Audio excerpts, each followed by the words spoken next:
Hey, welcome to Blackbird. We're going to change up our format with this series. This series is in honor of Black History Month, and we're calling it Black Profiles in American History. The videos will highlight different, often overlooked or little studied Black contributors to American history in big ways. As always, I'm Megan. Hey. We got Micah here, we got Elizabeth and Ashley and Joe. And today Mike is going to tell us about who she wanted to study. But first, she's going to give us some housekeeping stuff. Yeah, all I have for you guys today is to check out the Facebook. Megan's on the Facebook, and you can talk to her. She can answer your comments or your questions, whatever you have. She's there. There. All right, Are let's jump into it. good to go? So I have Bessie Coleman, who was also called Queen Bess. She was the first Black and Native American woman to earn her pilot's license. So to sort of time frame this is in the early 1900s, during and after World War I, to sort of give you guys a placement.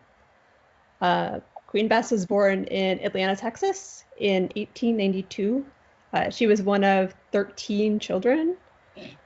And her parents, her mom worked as a maid and her dad was a sharecropper. And so growing up, she was able to get some education. She went to like the public school.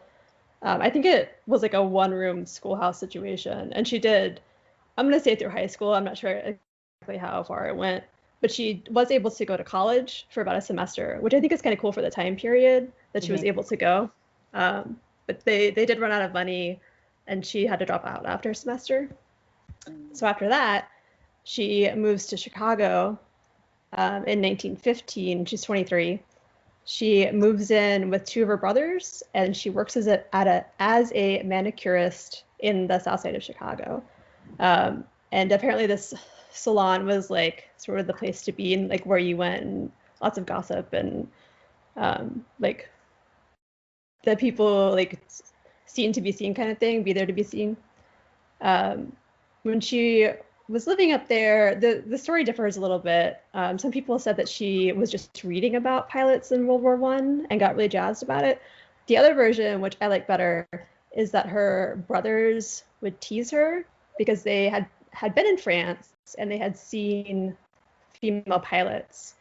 And that one day her brother John came into the salon drunk and was making fun of her and said that black women are never going to fly, not like the women that I saw in France. That the women in France are much more liberated. And Queen Bess was like, "That's it. I'm going to do it. Like, you just called it for me." So she starts to apply to all the schools she can in America. She goes to like individual pilots and asks if they will train her, and no one will take her on. One, because she's a woman, but mostly because she's black. They just won't accept her into the schools.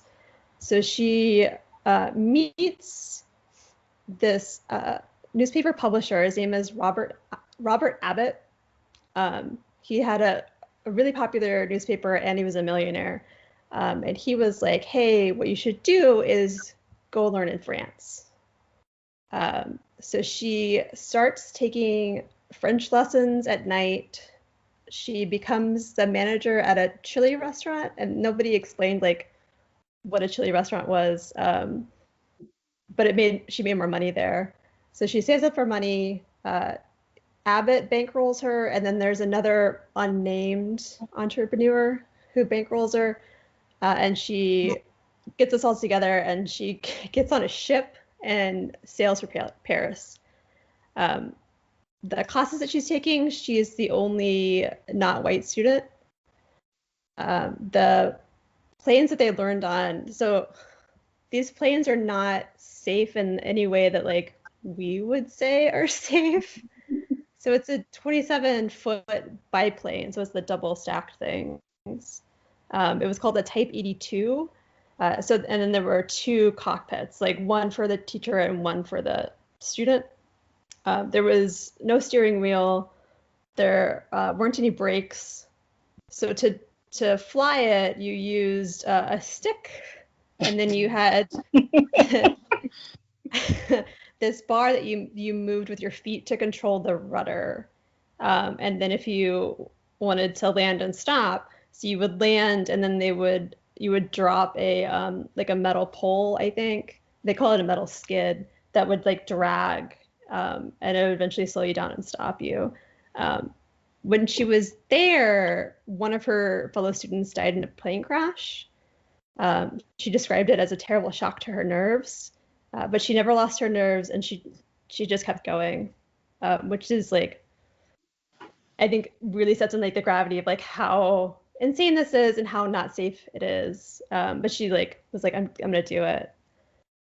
So after 7 months, she gets her pilot's license. This is 1921. From the, I'm gonna mess this up, the Federation Aeronautic International, which the license granted her the right to fly anywhere in the world, which I think is super smart of the French. Wow. They didn't limit it to just like France. So she was allowed to fly anywhere that she wanted to. So she returns to New York City. The press are like really interested in her story.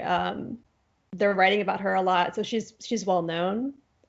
The Associated Press called her a full-fledged aviatrix, said to be the first of her race. And what she did was called barnstorming. So it's like you get like a field and then you invite a bunch of people and they watch. And she watched her do like tricks and like barrel rolls. And then she did that crazy thing where you like go and stand on the wings and stuff. And she was earning money doing that. And then she also gave speeches and showed films of her tricks at churches, theaters, and schools. And her dream eventually was that she wanted to own her own plane and then open her own flight school. And specifically to train Black people to fly. So she's quoted as saying, "I shall never be satisfied until we have men of race who can fly. We must have aviators if we are to keep pace with the times." And then like all these events that she was doing, she refused to participate if the audience was segregated or if they weren't allowing Black people in, then she wouldn't perform or she wouldn't go to that school and give her speech or whatever. And then like somewhere in here, they wanted to make a film about her life story and they offered her the lead role. She like play herself. And she found out that when her character first appears, she's dressed in rags, and she turned it down because she found it so demeaning and undignified. And she said, like, no Uncle Tom stuff for me. That's what she told the magazine. So she manages to save up enough money. She buys a new plane, which I'm going to say is new to her. I don't think it was like a brand new plane. She schedules an air show to show it off. Her and her mechanic go and they take a test flight and they're also checking out the airfield that they're going to be in. And her mechanic, his name is William Willis, is the one who's flying. And then she's sitting in the other cockpit and she's taken her harness off so she can like look over the edge and figure out good places to land via parachuting. And then it's like suddenly the plane accelerates, it nosedives, it goes into a tailspin and flips upside down. Coleman fell from 500 feet and died on impact. Whoa! Yeah, I should have warned you guys. This is not a great ending. She was only 34 years old. Whoa! That's wild. The plane crashed and killed her co-pilot Wills, and his body was penned under the plane. So when they looked into this accident, the officials, they found a loose wrench that had gotten jammed into the control gears, which caused it to crash. And then the one of the most disappointing things about this, I think, is the mainstream press. So like the white press didn't really cover her death. They focused more on Wills because he was white. Yeah. A lot of Black newspapers ran her story, and sort of the kind of silver lining here is that her body laid in state both in Florida and in Chicago, where 10,000 people came to pay their respects, and that Ida B. Wells led both ceremonies, which I thought was really cool. Wow. In 1931, the Challengers Pilots Association of Chicago started a tradition of flying over her grave every year, which I believe they still do.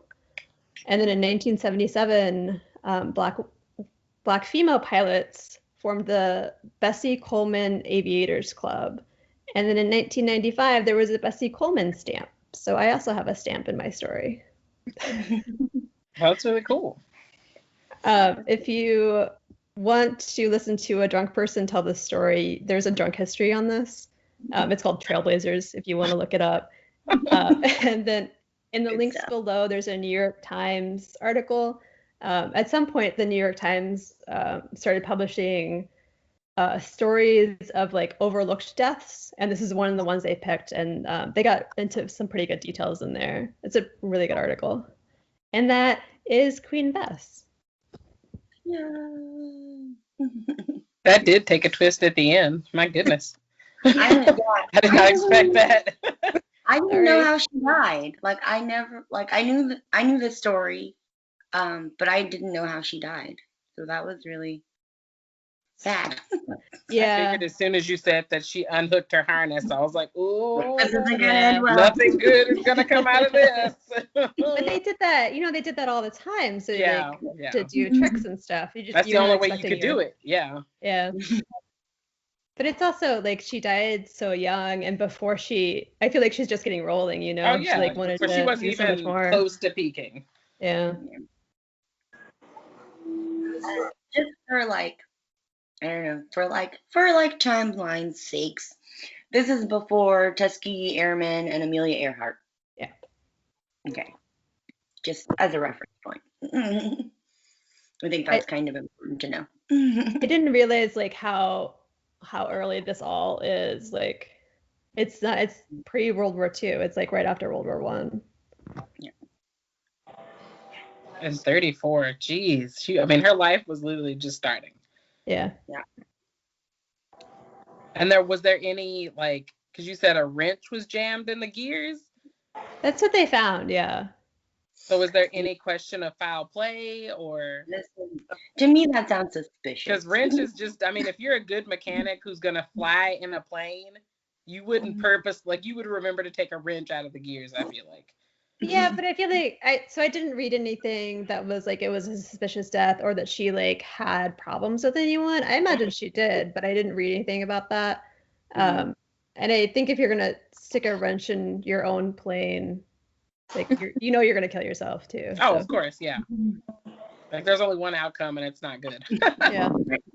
But also, I think you have a point. Like, who knows? In not 31, but like 1920 something. Like, who knows what? Yeah. Yeah. I'm just like, story. For me, I'm like, that sounds suspicious. Very. But that's a really cool story. Not a cool story. Like, that's good. Like I said, like, I knew some of her story, and that stamp I actually do remember.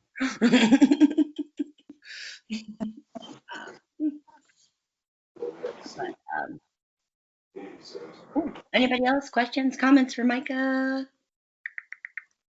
I just thought it was really cool that you chose her because, as Megan and I are doing the profiling people on our Facebook pages or whatever, she was the first person I chose. So when I chose her, I was like, awesome. And the article I shared, as Megan was talking about, did not go into that tragic death. So that was something that I was unaware of. And so, yeah, quite surprising to find that out. Maybe going into, how it was portrayed by main media newspapers as opposed to, the real telling by black newspapers. But you would think in this day and age that the articles would go ahead and point that out. So maybe that was a failure on my part to not find a comprehensive article. There must be like a part of it that's like she's such an amazing person and you don't want to end that with and then she fell out of a plane like. But it is the way it ends, though. Yeah. Unfortunately. I did have a question. So did you, and I feel like in the drunk history they say the name of the newspaper. But did you find that out? Like the man who owned the newspaper who backed her and like wrote all the stories? Because I don't remember. Pretty sure it's the Chicago Defender. Okay. Thank you. I feel like it's a thing. Okay. Thank you. I just needed that for me. All right. Well, cool. Thank you, Micah, and thank you guys for joining us on this episode of Blackbird. Our next series is going to be on the N-word, history, and is nigga okay to use? Thanks for watching, and as always, don't be a racist and wash your hands.